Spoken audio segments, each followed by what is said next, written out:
새해에는 저희 교회가 하나님과 동행하는 그리스도인이라는 표어를 가지고 이 한 해 신앙생활을 출발했습니다. 그래서 작년에는 또 예수님을 깊이 생각하라는 말씀으로 한 해를 우리가 그렇게 열심히 쫓아왔는데, 올해는 하나님과 동행하는 그리스도인들이 되었으면 좋겠습니다. 우리가 잘 아는 톨스토이가 많은 문학 작품을 남겼지요. 최고의 작품이 전쟁과 평화, 그 외에 많은 것들이 있는데, 그 중에서 톨스토이가 지은 단편 소설 중에 사람은 무엇으로 사는가라는 책이 있습니다. 그 책에서 톨스토이는 하나님께서 우리에게 묻는 세 가지 질문을 묻고 있습니다. 첫 번째는 사람의 마음 속에는 무엇이 있는가? 여러분 마음에 뭐가 있습니까? 두 번째로는 사람에게 주어지지 않은 것은 무엇인가? 하나님께서 사람에게 준 것이 많은데 주지 않은 것은 무엇일까? 그 다음 마지막으로 사람은 무엇으로 사는가? 밥 먹고 삽니까? 사람은 무엇으로 살까요? 이 이야기는 이렇게 시작됩니다. 남의 집에 새들어 사는 아주 가난한 구두 수선공 시몬과 그의 아내 마트로나에 대한 이야기로 시작을 합니다. 이 둘은 너무 가난해요. 그래서 겨울이 되면 외투가 한 벌밖에 없어요. 그래서 밖에 나갈 때는 한 사람이 나갔다 볼일 보고 오면 그 외투를 받아 입어서 또 다른 사람이, 그래서 이들은, 시몬은 늘 두 부부에게 각각의 외투가 있으면 참 좋겠다 하는 그런 소원을 가지고 있어요. 여러분은 외투가 몇 벌입니까? 그런데도 불평이 많지요. 그래서 그가 저축을 합니다. 2년 동안 정말 먹을 거 안 먹고 쓸 거 안 쓰고 2년 저축해서 외투를 사려고. 그래서 모은 돈으로 이제 시장에 가서 외투를 사러 갔습니다. 외투집에 가서 살려고 하는데 자기가 2년 동안 모았던 돈으로는 택도 없는 거예요. 너무 실망했어요. 자기 아내는 이제 남편이 시장에서 외투를 사올 것이라고 생각하고 기다리고 있을 것이 뻔한데 2년이나 돈을 모았는데도 외투를 못 사요. 너무 낙심해서 그는 그 외투 살 돈으로 그만 보드카를 사서 술을 마시고 맙니다. 보드카를 먹고 이제 집으로 돌아오는데 추운 겨울이라 추워서 외투를 이렇게 감싸 안고 오는데 길거리에 보니까 어떤 남자가 옷을 발가벗고는 쓰러져 있는 거예요. 깜짝 놀라서 그 사람 옆을 이래 비켜서 이래 지나가는데 자기 내면에서 소리가 들립니다. 너 저 사람 얼어 죽으면 어떻게 하려고? 자기 내면의 소리를 거부할 수 없어 다시 돌아가서 그 벌거벗은 사람에게 자기 외투를 벗어 덮어주고는 그를 자기 집으로 데리고 갑니다. 술은 취했고 외투는 남에게 주고 또 모르는 사람을 자기 집에 데리고 온 그것을 본 이 시몬의 부인이 화를 내는 거예요. 자기는 자기 외투를 사올 줄 알았는데 외투 살 돈으로 술 먹고 또 자기 하나밖에 없는 외투는 남한테 주고 또 이상한, 우리도 먹고 살기 힘든데 객을 데리고 와서 이 부인이 이제 더 이상 못 살겠다고 집을 나가려고 하는 거예요.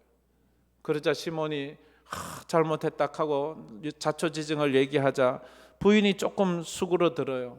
마음이 수그러든 그는 자기 남편하고 같이 온 그 벌거벗었던 사람이 벌벌 떨고 배고파 있는 것을 보고는 마지막 남은 빵을 굽어서 따뜻한 서프를 끓여서 그렇게 줍니다. 마지막 빵을. 그것을 보면서 그때 동안 정말 무표정으로 있던 그 남자, 이름이 미카엘인데 그 남자가 얼굴에 미소를 딱 띕니다. 그래서 그들이 같이 산 지가 1년쯤 지나가요. 그래서 구두 수선공 집에 사니까 구두 수선하는 법을 배우고 바늘질도 배우고 그래서 배웠습니다. 1년 후쯤 돼서 어느 날 어느 부자가 고급 가죽을 들고 와서 그 가죽으로 자기 구두를 하나 맞춰 달래요. 이 가죽은 너무 좋은 거라서 1년을 신어도 아주 끄떡없는 좋은 고급 구두를 만들어 달라고 부탁하고 떠났어요. 그러자 시몬은 이제 1년 동안 구두 수선을 배운 그 미카엘에게 이제 이번 구두는 자네가 만들어 보게 하고 맡겨버렸어요, 가죽을. 근데 조금 있다 보니까 미카엘이 그것으로 구두를 만드는 것이 아니고 샌들을 만들고 있는 거예요. 깜짝 놀라가지고 너 지금 무슨 짓을 하고 있는 거야? 그게 얼마짜리 가죽인 줄 알고 그러면 우리가 어떻게 먹고 살? 막 화를 내고 있는데 금방 그 구두를 주문했던 부자의 하인이 쫓아왔어요. 하인이 쫓아와서 하는 말이 방금 우리 주인이 죽었습니다. 그래서 그 구두가 이제 필요하지 않고 죽은 주인이 신고 갈 샌들을 하나 만들어 주세요 라고 말하는 거예요. 그래서 그것을 또 샌들을 만들면서 그 미카엘이 또 이래 미소를 짓어 두 번째로 웃습니다. 왜냐하면 이는 죽음의 사자가 그 부자 뒤에 있는 것을 보았거든요. 저 사람은 구두를 준비해야 되는 것이 아니고 시신이 신어야 될 샌들을 준비해야 된다는 걸 알았습니다. 그리고 6년이 또 흘렀습니다. 6년 후에 어떤 부인이 자기 애라고 쌍둥이 여자아이를 데리고 와서 그 쌍둥이 여자아이들에게 신발을 하나 만들어 달라고 부탁을 하는 거예요. 그런데 미카엘이 이래 보니까 한 소녀는 다리를 절고 있어요. 그 부인은 말합니다. 이 아이들은 제 아이가 아니고 제가 양자한 그런 저는 양어머니입니다 라고 말해요. 그것을 보면서 그 쌍둥이를 보면서 이 미카엘이 세 번째로 웃습니다. 미소를 짓습니다. 그러면서 그 순간 미카엘의 몸에서 빛이 쫙 나요. 그런데 그러면서 자기가 누군지를 이야기를 합니다. 나는 원래 하늘의 천사였습니다. 하늘의 천사였는데 어느 날 하나님의 명령을 거역해서 그 벌로 이 땅에 내려왔고 하나님께서 세 가지 수수께끼를 내주었는데 그 수수께끼의 답을 찾으면 그때 다시 돌아갈 수 있게 됩니다. 근데 제가 이제 그 세 가지 답을 다 찾게 되었습니다 라고 그렇게 말을 해요. 그 세 가지가 바로 제가 시작할 때 말했던 거지요. 첫째는 하나님이 낸 질문이 사람의 마음속에는 무엇이 있는가? 정말 찌들게 가난해서 외투 한 벌로 둘이 나눠 있는 그 시몬의 부부 마음에는 어쩌면 분노와 원망이 있을 것 같은데 자기들보다 더 어려운 벌거벗은 한 청년에게 마지막 남은 빵을 구워주고 숯불을 끓여주고 자기들이 입는 외투를 나누어주는 그들을 보면서 아, 사람의 마음속에는 사랑이 있구나 하는 것을 느꼈어요. 우리 사람 마음엔 사랑이 있어요. 그걸 우리가 발견하지 못할 뿐이에요. 두 번째는 사람에게 주어지지 않은 것이 무엇인가? 미카엘이 1년 후에 구두를 만들려고 온 그 부자가 주어지지 않은 게 자기 죽음에 대해서 아는 것은 주어지지 않았어요. 미래에 대해서는 인간이 알지 못해요. 그러면서 하루도 못 살 그 인생이 1년 후에까지 신발을 준비하고 있는 것을 보면서 웃는 거예요. 마지막으로는 사람은 무엇으로 사는가 하는 질문이에요. 자기가 하나님의 명령을 거절한 것은 한 여인이 쌍둥이 여자아이를 낳으면서 죽어가는데 그 여인의 영혼을 거두어라는 거예요. 하나님, 전 남편도 없고 저 두 쌍둥이 아이는 핏덩어리인데 어머니마저 내가 그 영혼을 거두으면 저 아이들은 어떻게 살겠습니까? 그것은 내가 순종할 수 없습니다 라고 거절했는데 알고 보니까 이웃들의 사랑과 사람들의 사랑으로 그 아이들은 건강하게 자라고 있는 거예요. 아, 사람은 사랑으로 살아가는구나 하는 것을 그가 답을 찾아냅니다. 왜 이 이야기를 하는가 하면 사람은 무엇으로 사는가? 하나님과 동행하는 그리스도인은 무엇으로 사는가? 그리스도인은 무엇으로 살 수 있는가? 하나님과 동행하자면 돈이 있어야 된다고 말하는 사람이 있습니다. 건강도 좀 있어야 된다고 말하는 사람이 있습니다. 명예도 있어야 된다. 그렇지 않습니다. 하나님을 사랑하는 마음, 우리 마음에 주신 그 믿음을 가지고 우리는 살아갈 수 있습니다. 오늘 제가 드리려고 하는 이 설교는 지난 12월 달에 제가 사사기 설교를 마치고 나서 한 달 쉬면서 했던 아브라함, 믿음의 사람 아브라함의 설교를 조금 요약하기도 하고 좀 이렇게 수정해서 전하는 한 달치 새벽 예배를 제가 오늘 하루 만에 요약해 드리는 겁니다. 아마 이것이 좀 도움이 될 것 같아서. 아브라함은 하나님을 만나기 전에 인생의 의미와 목적을 몰랐습니다. 사람은 왜 사는지도 몰랐어요. 그냥 세상 사람들처럼 이 땅에 태어났으니까 그냥 열심히 살고 멋지게 살고 맛있는 거 먹고 하고 싶은 거 하고 그게 인생 아닌가 그래 생각을 했던 사람 중에 하나입니다. 그런데 아브라함이 하나님을 만나면서 사람은 무엇으로 사는가, 사람은 어떻게 살아야 되는가, 그러면서 인생의 의미와 목적을 발견하게 되고, 그러면서 그가 믿음의 여행을 떠나기 시작해요. 믿음의 여행이라는 게 뭐예요? 다시 말하면 하나님과 동행하는 거 아닙니까? 하나님과 동행하며 살면서 하늘을 향하여 걸어가는 것입니다. 첫 번째로 믿음의 여행은 하나님이 부르신 자만 떠날 수 있습니다. 이게 참 귀한 거예요. 믿음의 여행이라는 것은 하나님이 부르신 자만 떠날 수 있어요. 오늘 이 예배 자리에 하나님이 부르신 자들만 올 수 있어요. 그리고 이 예배를 통해서 하나님을 통해서 우리에게 주시는 메시지를 받을 수 있어요. 창세기 12장은 성경에서 나오는 가장 은혜로운 장 중에 하나입니다. 감격스러운 장이기도 합니다. 아브라함을 부르시고 아브라함에게 믿음의 길을 가게 하시고 아브라함에게 축복을 약속하셨던 이것은 아브라함에게 주신 것만 아니라 아브라함의 믿음을 가진 모든 사람에게 똑같이 주신 것이기 때문입니다. 그래서 오늘 이 말씀에서 아브라함의 이름 대신에 저의 이름, 여러분의 이름으로 바꾸어서 읽어보면 딱 맞습니다. 1절에 여호와께서 아브라함에게 이르시되, 이것을 여호와께서 일수에게 이르시되 너는 너의 고향과 친척과 아버지의 집을 떠나 내가 내게 보여줄 땅으로 가라. 어디요? 가나안으로 가라. 저 천국 가나안으로 가라. 이렇게 말씀하고 있습니다. 믿음의 여행은 내가 떠나는 것 같습니다. 내가 시작하는 것 같습니다. 그런데요, 그 여행을 시작하게 하시는 분은 하나님이세요. 저는 제가 교회당 나오고 제가 예수 믿기로 결심했기 때문에 믿음을 내가 시작한 줄 알았어요. 왜? 누가 전도하기보다 나 니들 교회 갈게 해서 그래 갔어요. 나 오늘부터 이제 이 교회 다닐게 내가 결심한 줄 알았어요. 여러분이 작정해서 등록증을 쓰고 또 수료증을 쓰고 그렇게 해서 이 교회에서 직분을 받을 때도 내가 쓰약해서 하는 것 같았어요.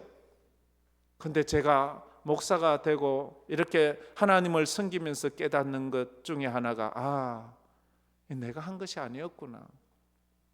하나님이 나를 부르시고 이 길을 가게 했구나 하는 것을 깨달았습니다. 아브라함이 하나님을 찾은 것이 아니었어요. 하나님이 아브라함을 찾아오셨어요. 그처럼 믿음은 내게서 생긴 것이 아니에요. 하나님께서 내게 믿음을 주셔서 내가 하나님을 믿게 하셨고, 그 믿음을 주셔서 천국도 믿어지고 예수도 믿어지고 죽은 자가 살아나는 부활도 믿어지는 거예요. 내가 공부 많이 해서 이런 거 천국을 믿어지게 된 것 아니에요. 내가 책을 많이 읽어서 저 영적인 세계를 알아가는 것이 아니에요. 내가 지혜가 많아서 저 세상에 영원한 세상을 바라볼 수 있는 것이 아니에요. 하나님께서 그 지혜와 하나님께서 은혜를 주셔서 하나님의 나라가 믿어지고 깨달아지고 믿음으로 사는 삶이 복되다는 것을 알게 되었다 하는 것입니다. 하나님께서 나를 부르시고 내 인생의 의미를 부여해 주셨을 때 비로소 내 인생의 의미가 부여되기 시작한 것과도 같다 하는 것입니다. 히브리서 11장 8절 말씀에 그래서 이렇게 말합니다. 우리 다 같이 한번 읽어봅시다. 믿음으로 아브라함은 부르심을 받았을 때에 순종하여 장래의 유업으로 받을 땅에 나아갈새 갈 바를 알지 못하고 나아갔으며, 부르심을 받았을 때 나아갔어요. 자기가 나간 게 아니에요. 그 당시에 아브라함은 갈대아 우르에 살고 지금의 이라크에 살고 있었는데 거기서 다른 지역, 다른 지방, 다른 나라로 가는 것은 목숨 걸고 가는 거예요. 우리 어릴 때만 해도 다른 마을에 가면 텃세하고 두들겨 패고 그랬는데 과거에 말도 다르고 피부도 다르고 문화도 다른 사람이 자기 지방으로 지나가면 그냥 안 둡니다. 다 빼앗고 다 쫓아내고 다 죽이고. 그러나 그는 떠날 수밖에 없었어요. 두 번째, 이 믿음의 여행은 알고 가는 것이 아니에요. 믿음으로 가는 거예요. 이게 참 문제예요. 우리가 알고 가는 게 아니에요. 우리는 믿음으로 가요. 천국 어디인 줄 알고 가는 거예요? 하나님 누군지 알고 가는 거예요? 죽은 자의 부활이 뭔지 알고 가는 거예요? 우리 중에 믿음 생활하기 전에 하나님 만나서 시작한 사람 없어요. 천국 보고 시작한 사람 없어요. 믿음이란 어떻게 생깁니까? 로마서 10장 17절 말씀에 이렇게 말씀합니다. 우리 로마서 10장 17절 말씀 다 같이 읽겠습니다. 그러므로 믿음은 들음에서 나며 들음은 그리스도의 말씀으로 말미암느니라. 믿음이라는 것은 내게서 출발한 것이 아니에요. 믿음은 들어야 돼요. 뭘 들어야 되는가 하면 하나님의 말씀을 들어야 되는 거예요. 그러니까 하나님의 말씀을 듣지 못한 사람은 믿음이 없는 사람이에요. 그래서 믿음의 여행은 말씀을 따라가는 여행이에요. 말씀이 없는 사람은 여행을 떠날 수가 없어요. 길을 잃어버릴 수밖에 없기 때문이에요. 주의 말씀은 내 발의 등이요 내 길의 빛이라고 했어요. 빛이 없는 사람은 길을 제대로 찾지 못합니다. 길을 잃고 맙니다. 그래서 이 말씀이 없는 사람은 믿음이 없는 사람이에요. 믿음이 없는 사람, 말씀이 없는 사람은 이 믿음의 여행을 계속 갈 수 있는 동력이 부족해요. 이 여행을 하는 이 동기가 약해요. 그래서 가다가 어려우면 포기해요. 힘들면 포기해요. 외로우면 그만둬요. 그러나 믿음이 있는 사람, 말씀이 있는 사람은 어떤 환경에서도 이 믿음의 여행을 계속할 수 있는 동기가 있어요.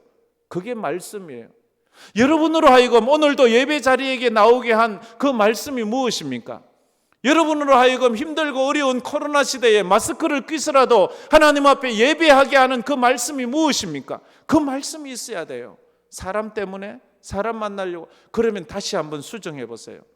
내 믿음은 어떤 환경에서도 포기하거나 멈춰버리는 그런 여행이 아닌지, 아니면 어떤 환경에서도 끝까지 가는지.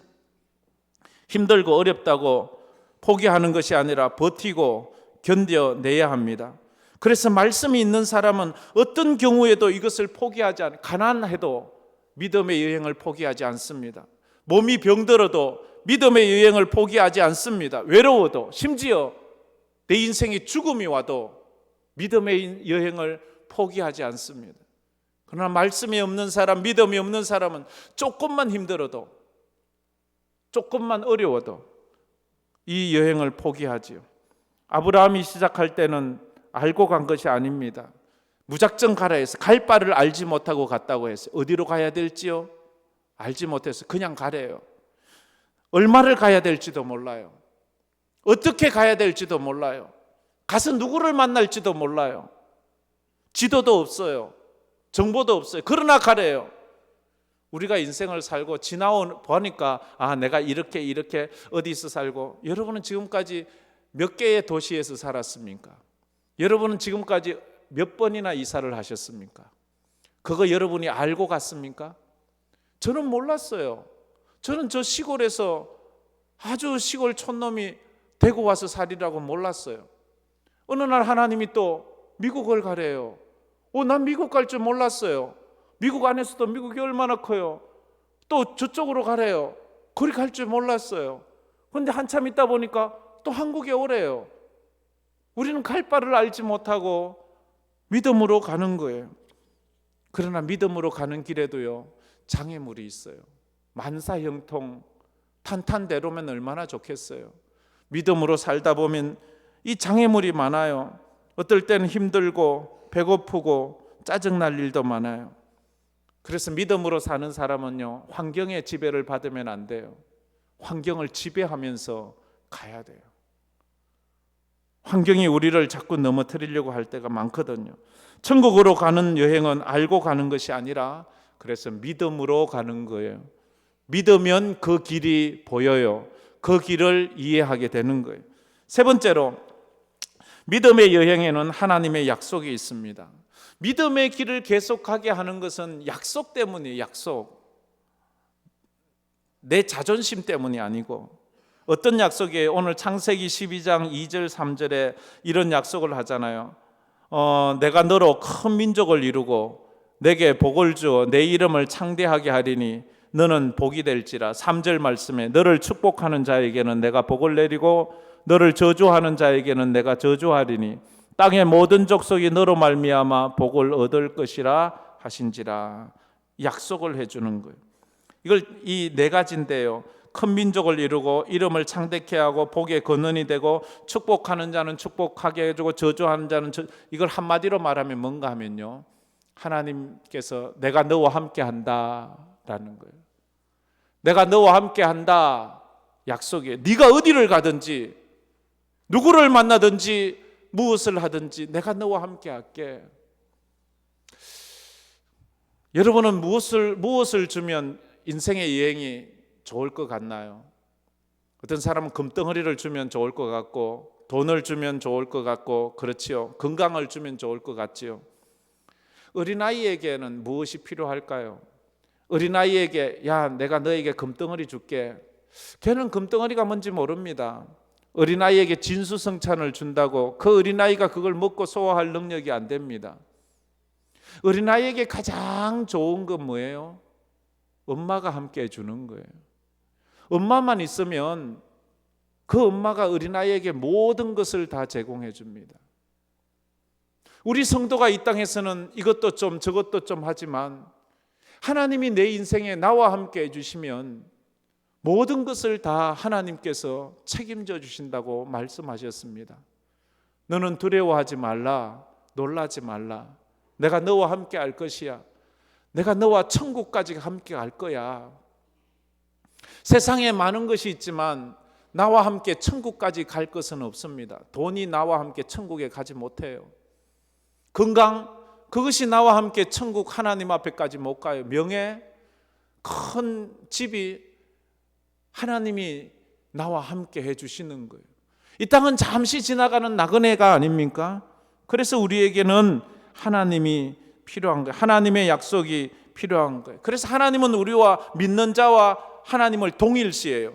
너를 축복하는 자 내가 축복한다. 너를 저주하는 자 내가 저주한다. 이렇게 하나님은 딱 말씀해 주셨습니다. 그래서 믿음은 나의 신념이나 확신이 아닙니다. 하나님의 분명한 약속을 믿는 그것이 믿음입니다. 하나님의 약속이 있어야 돼요. 믿음은 막연해 보이는 것 같지만 막연한 것이 아니에요. 맹목적인 것 같지만 맹목적이지 않아요. 우리는 분명한 약속을 믿어요.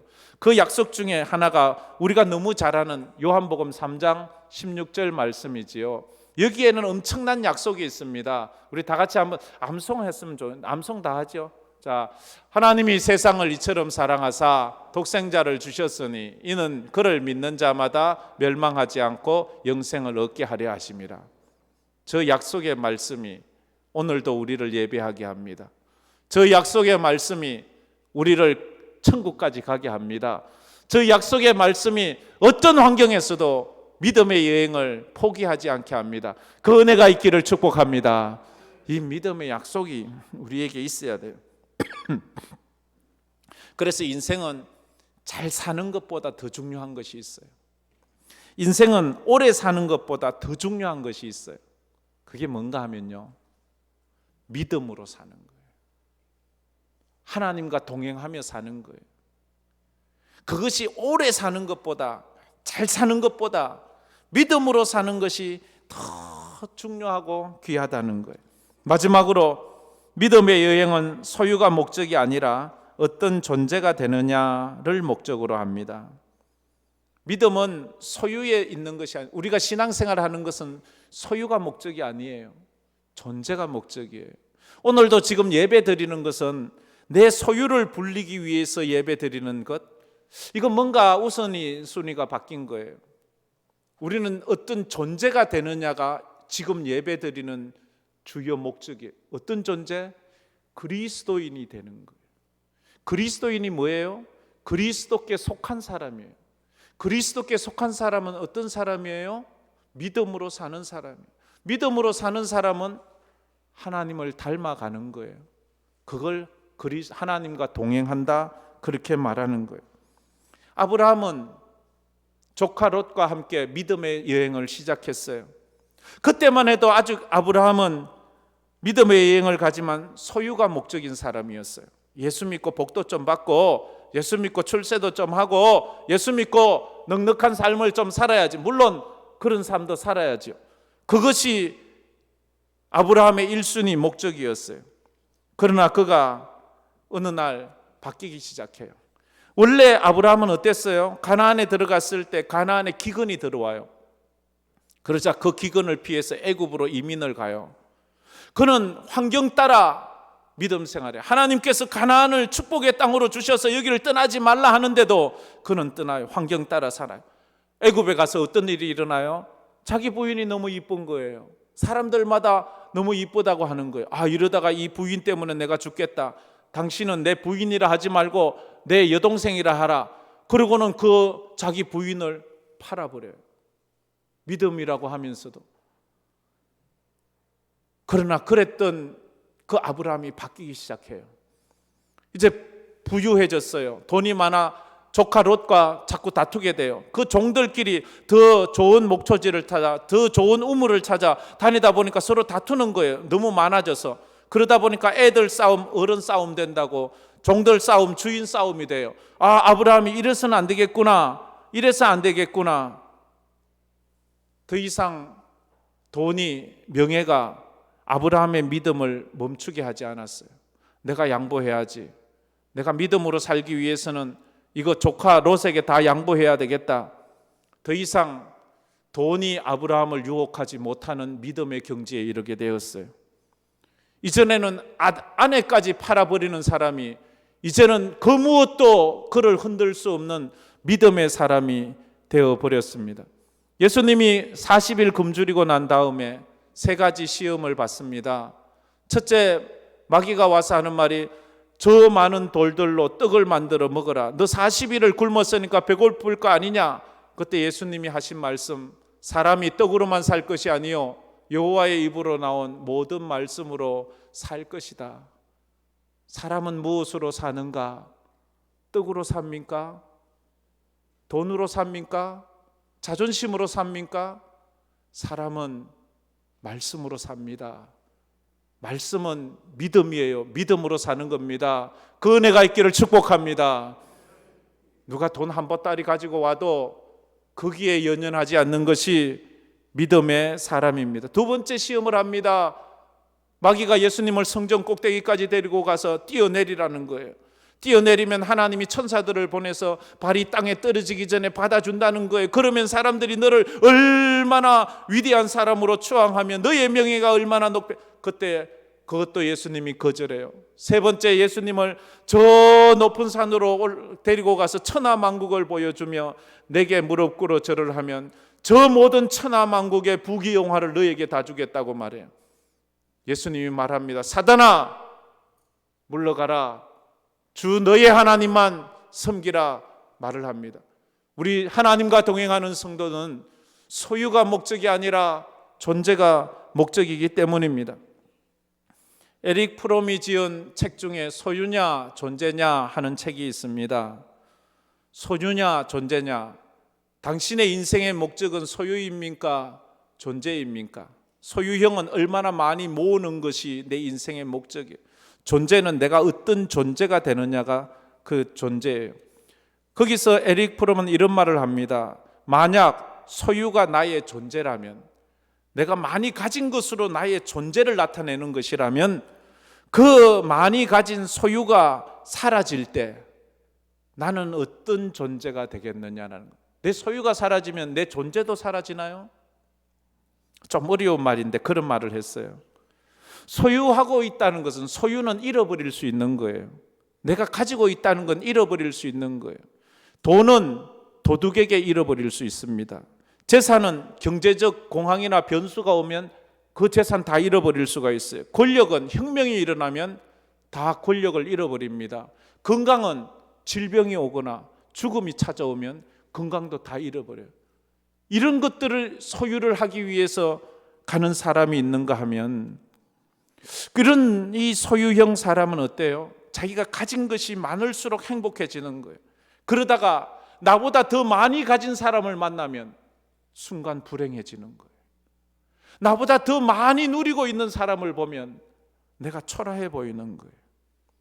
나보다 더 좋은 차를 타고 나보다 더 좋은 집에 살면, 나보다 더 고급 명품 옷을 걸치고 있으면 괜히 내가 초라해지는 거예요. 그렇습니까? 그렇다면 여러분 아직도 소유형이에요. 존재는 잃어버릴 수 있는 게 아니에요. 내가 어떤 존재냐, 이건 잃어버리는 것이 아니에요. 누구도 빼앗을 수 없어요. 내가 가지고 있는 것은 도둑이 도둑질해 갈 수 없어요. 내 존재는, 내가 그리스도인인 것은, 내 믿음은 도둑이 도둑질해 갈 수 있는 게 아니에요. 경제적으로 공황이 온다고 내 믿음이 사라지는 것 아니에요. 내 존재가 사라지지 않아요. 병이 들었다고, 내게 죽음이 찾아온다고 내 존재는 사라지지 않아요. 내 존재는 그대로 있는 거예요. 롯은 소유형 사람이었습니다. 그래서 소유를 추구하고 자기 삼촌을 버리고 떠나갑니다. 그러나 아브라함은 존재를 추구하는 것입니다. 근데 하나님은 우리의 무엇을 볼까요? 우리의 소유를 보고 판단하실까요? 우리의 존재를 보고 판단하실까요? 하나님께서 마지막 심판의 때 네가 얼마나 부자였냐, 네가 얼마나 높은 지위를 가졌냐, 얼마나 네가 인기가 좋았냐, 네가 얼마나 오래 살았냐, 그것으로 판단하지 않고요, 네가 그리스도인이었냐, 네가 믿음의 여행을 했느냐, 그 존재를 보고 우리를 판단하신다고요. 그래서 오늘도 우리가 주님 앞에 나오는 것 아닙니까? 소유가 인생의 목적인 사람은 소유 때문에 웁니다. 소유 때문에 웃습니다. 그런 사람이 에서 아닙니까? 팥죽 한 그릇에 울잖아요. 팥죽 한 그릇에 울잖아요. 소유 때문에 울어요. 사울 왕이었잖아요. 자기가 소유한 그 왕이라는 그걸 지키기 위해서 시기, 질투, 미움, 그러다 결국 그 소유 때문에 미치잖아요. 그래서 자살해 죽잖아요. 존재가 목적인 사람은 존재 때문에 울고 존재 때문에 웃습니다. 내가 힘들고 어렵지만 내가 오늘도 예배를 드렸구나, 그러면 웃습니다. 그런데 존재가, 내가 제대로 된 존재가 아니면 웁니다. 베드로가 울지요. 베드로가 닭울음 소리에 웁니다. 내가 예수님의 제자인데 예수님의 제자로 살지 못했어 하고 웁니다. 다시는 내가 그런 삶을 살지 말아야지. 사도 바울은 존재가 되기 위해서 웁니다. 오호라, 나는 공고한 사람이라, 누가 나를 이 사망의 몸에서 건져내라. 내 속에 두 가지 내 자아가 있는데, 하나는 선을 행하고자 하는 내 자아와 하나는 악을 행하고자 하는 내 자아가 있는데, 이 둘이 싸울 때마다, 무슨 문제가 있어 싸울 때마다 악한 내 자아가 이기는 그 자신을 보면서 웁니다. 나는 선한 사람이 되고 싶은데 악한 내 자신을 보면서 왜 나는 이거밖에 되지 않냐고 그렇게 웁니다. 우리가 하나님 앞에 소유 때문에 울고 웃는 자가 아니라 존재 때문에 울고 웃는 자가 되어야 됩니다. 소유를 위해서 사는 사람은 소유를 위해 존재를 팝니다. 에서는 자기 장자권을 팥죽 한 그릇에 팔아버리지요. 가룟 유다는 소유를 위해서 은삼십에 자기 스승 예수를 팔아버립니다. 존재를 추구하는 사람은 존재가 되기 위해서 자기 소유를 다 팝니다. 사도 바울은 자기가 가진 모든 것, 신분, 로마 시민권, 바리새인 중에 바리새인, 가말레일 문화에 수학한 것, 그 다음에 그가 가지고 있는 모든 세상적인 지위와 부귀, 영화, 모든 재물들을 예수와 함께 부활에 참여하기 위해서 배설물처럼 다 팔아버립니다. 여러분은 소유를 갖기 위해 존재를 파는 사람입니까? 존재가 되기 위해 여러분의 소유를 과감하게 던질 수 있는 사람입니까? 아브라함은 그런 사람이 되었어요. 자기가 존재가 되기 위해서 광야로 나가 살기로 작정을 합니다. 조카야, 네가 우하면 내가 자하고 네가 자하면 나는 우한다. 네가 어디를 택하든 나는 하나님을 택한다. 하나님을 택한다. 그래서 광야에 나가 사는 사람이에요. 광야의 삶은 명품 옷이 없어요. 편안하고 부드러운 삶이 아니에요. 그러나 그는 그 존재가 하나님의 사람이었기 때문에 그것으로 만족하는 거예요. 하나님과 동행하는 사람은 소유형이 아니라 존재형입니다. 많이 가지는 것으로 기뻐하지 말고 내가 어떤 존재인지를 생각하면서 기뻐하십시오. 그래서 내가 오늘도 예배 드림에 기뻐하시기를 바랍니다. 하나님과 동행함에 기뻐하시기를 바랍니다. 그것이 존재형 사람입니다. 그것이 사람이에요. 그것이 성도예요. 아브라함은 100년 동안 하나님과 동행하며 살았습니다. 아브라함은 나이 75세에 하나님의 부름을 받아 고향을 떠났습니다. 아브라함은 175세 죽습니다. 75세에 부름받아 하나님을 따랐던 그가 175세 정확하게 100살을 더 하나님과 동행하며 삽니다. 그러면서 믿음의 사람이 됩니다. 천국을 사모하며 이 땅을 나그네로 사는 사람들은 찬송하며 믿음으로 살아가는 사람입니다. 우리 성도들 그 은혜가 있기를 주의 이름으로 축복합니다. 우리 이 찬양 부르면서 또 말씀을 생각하며 마음에 다짐을 했으면 좋겠습니다. 우리 찬양을 좀 감동적으로 했으면 좋겠어요. 너무 처지지 않게 했으면 좋겠어요. 힘을 좀 내서 찬양했으면 좋겠어요. 나의 갈 길 다가도록 예수 인도하시니. 우리 찬양합시다.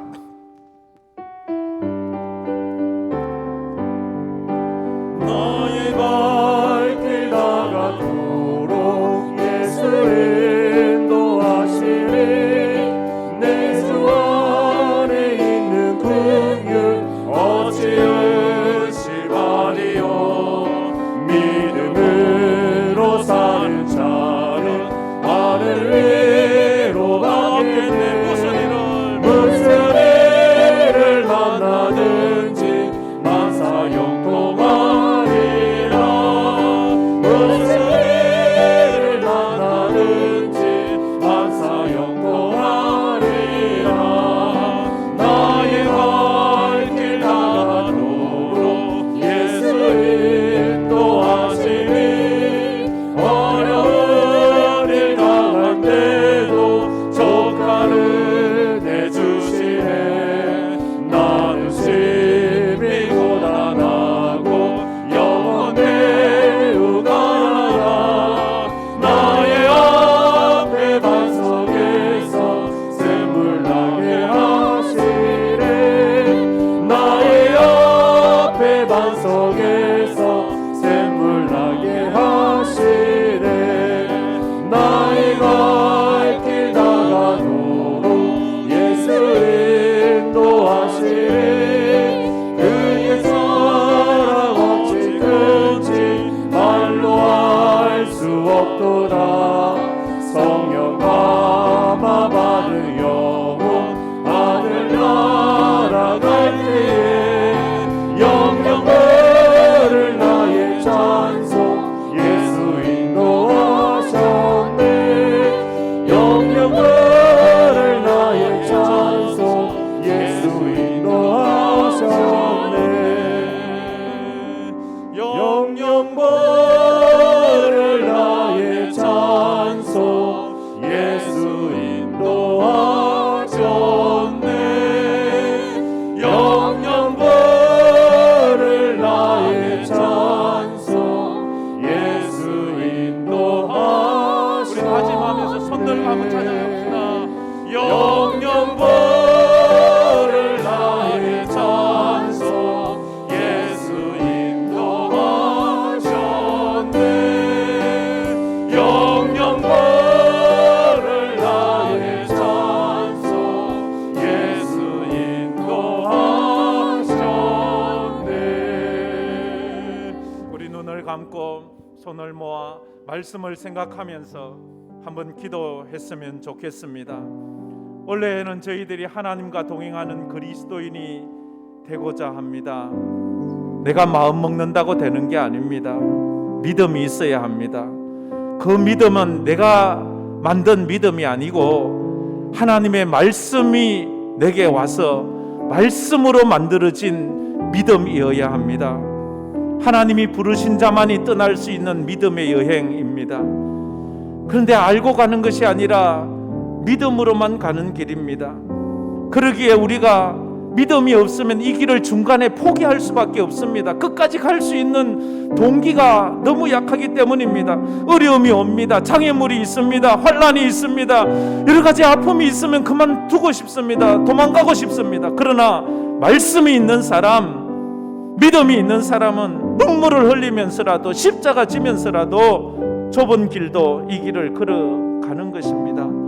하나님의 약속을 붙잡고 저 천국을 바라보며 삽니다. 그런 사람을 우리는 존재형 신앙인이라고 합니다. 예수 믿는 이유가 부자 되기 위해서가 아니고 예수 믿는 이유가 하나님의 백성이 되고 천국을 소유하는 존재형이기 때문입니다. 예수 믿는 이유가 무엇을 가지기 위해서가 아니라 내가 어떤 존재가 되기 위해냐가 중요한 것입니다. 하나님, 이런 삶을 오래 살게 해달라고 우리 다 같이 통성으로 한번 기도하며 나가겠습니다. 하나님 아버지 감사합니다.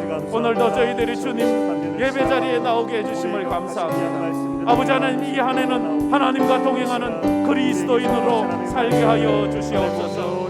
믿음으로 살게 하여 주시옵소서. 아버지 하나님, 그러나 우리는 압니다. 하나님의 은혜가 없이는 이 길을 갈 수 없다고. 하나님이 부르신 자만이 이 길을 떠날 수 있어서 아버지 하나님, 알고 가는 길이 아니라 믿음으로 가는 것입니다. 믿음이 없다면, 말씀이 없다면 가다가 중도에 포기하고 돌아서고 아버지 하나님이여 넘어질 수밖에 없는데, 우리 사랑하는 성도들에게 말씀으로 만들어진 믿음의 소유자들이 되게 하여 주시옵소서. 하나님의 약속을 붙잡고 저 천국까지 쫓아갈 수 있는 저희들 되게 하여 주시옵소서. 아버지 하나님, 소유형 인간이 아니라 존재형 인간이 되게 하여 주옵소서. 소유 때문에 울고 웃는 것이 아니라 존재 때문에 울고 웃는 믿음의 사람이 되게 하시고 하나님과 동행하는 우리 성도들이 다 되게 하여 주시옵소서. 그래서 천국까지 믿음의 길을 걸어가는 저희들 되게 하여 주시옵소서. 늘 동행하심으로 하나님의 백성만. 참 좋으신 하나님 감사합니다. 오늘도 하나님 앞에 예배 자리에 나와 예배자가 되게 해주심에 감사합니다. 아멘. 올해에는 특별히 하나님과 동행하는 그리스도인들이 되게 하여 주시옵소서. 아멘. 그리스도를 닮은 사람이 되게 하여 주옵소서. 아멘. 믿음으로 쫓아가는 우리 성도들이 되게 하여 주시옵소서. 우리 인생길에 여러 가지 장애물이 있습니다. 삶의 어려움이 있습니다. 건강에 문제가 있습니다. 가정에 문제가 있습니다. 아버지 하나님, 그렇다 할지라도 우리가 가는 이 믿음의 길을 포기하거나 아버지 하나님 뒤로 물러나거나 침전에 빠지지 않고 꿋꿋하게 내게 주어진 십자가의 짐을 지고 믿음으로 주님을 바라보며 천성을 향하여 꿋꿋하게 푯대를 향하여 달려가는 믿음의 성도들이 다 되게 하여 주시옵소서. 아멘. 지금은 우리 주 예수 그리스도의 은혜와 우리 하나님 아버지의 무한하신 사랑하심과 성령님의 감화 감동 위로 충만하심이 하나님과 동행하는 그리스도인으로서 원래 믿음의 경주를 하고 믿음의 여행을 떠나기로 마음에 다짐하는 우리 성도들 머리 위에, 그 생업 위에, 그 가정 위에, 파송된 선교사들 위에 이제로부터 영원토록 함께 있을지어다. 아멘. 아멘.